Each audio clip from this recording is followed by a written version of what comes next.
नमस्कार फ्रेंड्स, स्वागत आहे तुमचं मनोकी रसोईमध्ये।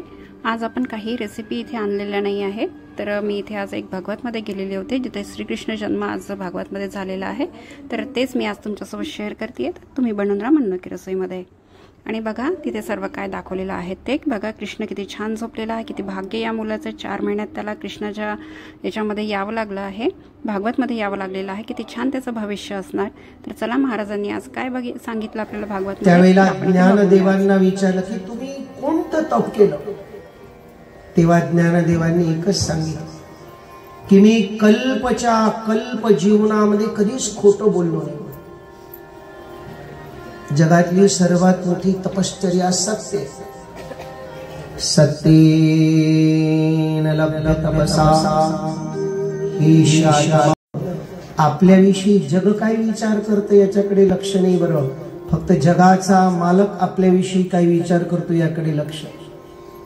गोपिकांनी जो भक्तीचा जो उच्चांक गाठला ना, त्यांनी एकाच तत्वावर हमें जगत से क्या लेना देना, हमें तो जगत के मालिक से काम है, बस याच तत्वावर।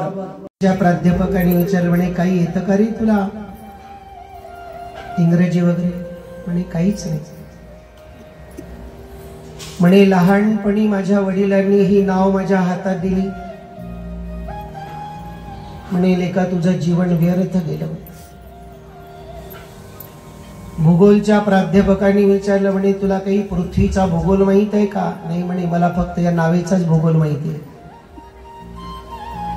इतिहासाच्या प्राध्यापकांनी विचारलं, तुला काही इतिहास? भवसागरातून पार करणारी जी कला, साधू संतांनी त्या कलेला प्राधान्य दिलं। हो, ही जी महात्मे लोक असं धन कमवतात, पायोजी मन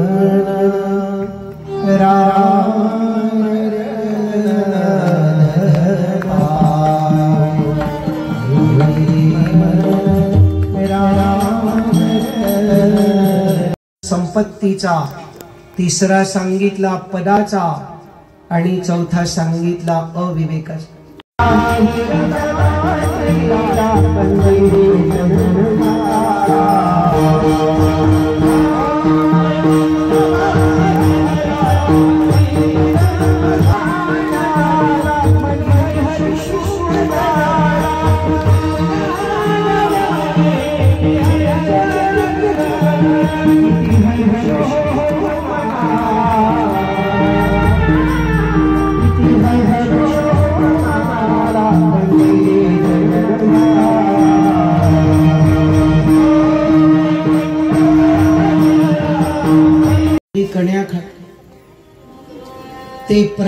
ते प्रेम प्राप्त करण्यासाठी मी कधी नाथ महाराजांच्या घरी चंदन उगाळतो, कधी त्यांच्या घरी कंसाचा बाजाच वाजवायला आलो।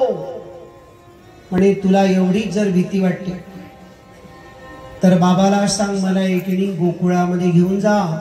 गोकुळामध्ये नुकतीच यशोदेच्या पोटी मुलगी जन्माला, पण देवा आमच्या हातापायामध्ये बेड्या आहे।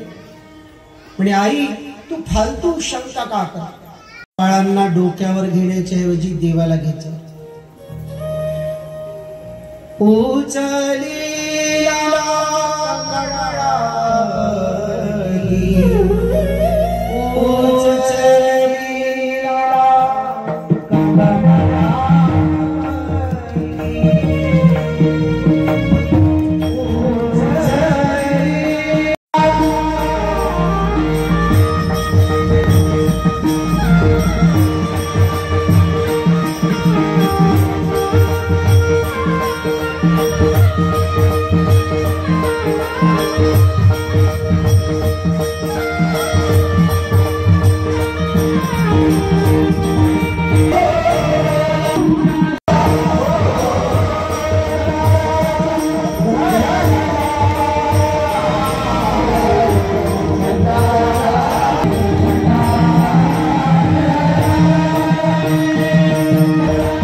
त्याच वेळेला हातीचा चिंतामणी ठेविला बरं.